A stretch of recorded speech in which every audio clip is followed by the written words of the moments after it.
City न्यूजच्या मराठी बातमीपत्रामध्ये मी श्वेता आपले हार्दिक स्वागत करते। सर्वात आधी एक झलक बघूया आजच्या हेडलाईन्सची। शेगावात गेस्ट हाऊसवर चालतो देह विक्रीचा व्यवसाय।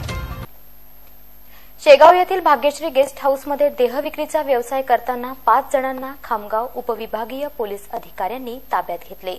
शेगाव शहराची प्रतिमा मलिन करणाऱ्या या गेस्ट हाऊसला पूर्णपणे बंद करण्याची मागणी होत आहे। शेगाव येथील काही गेस्ट हाऊसवर देह विक्रीचा व्यवसाय चांगलाच फुलत चालला आहे। या अशा गेस्ट हाऊस मालकांमुळे संतनगरीची प्रतिमा मलिन होत आहे।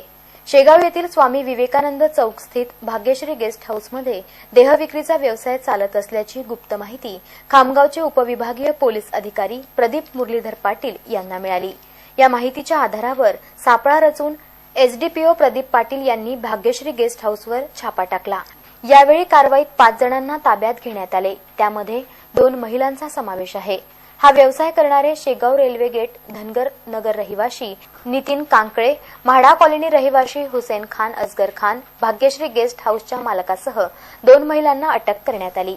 शेगाव पोलीस स्टेशनला या गेस्ट हाऊस संदर्भात अनेक तक्रारी प्राप्त असताना शेगाव पोलीस मात्र कारवाई करीत नव्हती। यासोबतच शेगावातील अनेक गेस्ट हाऊसवर पोलिसांचे धाडसत्र चालते, परंतु नंतर काहीही होत नसल्यामुळे या गेस्ट हाऊस मालकांची हिंमत वाढत चालली आहे।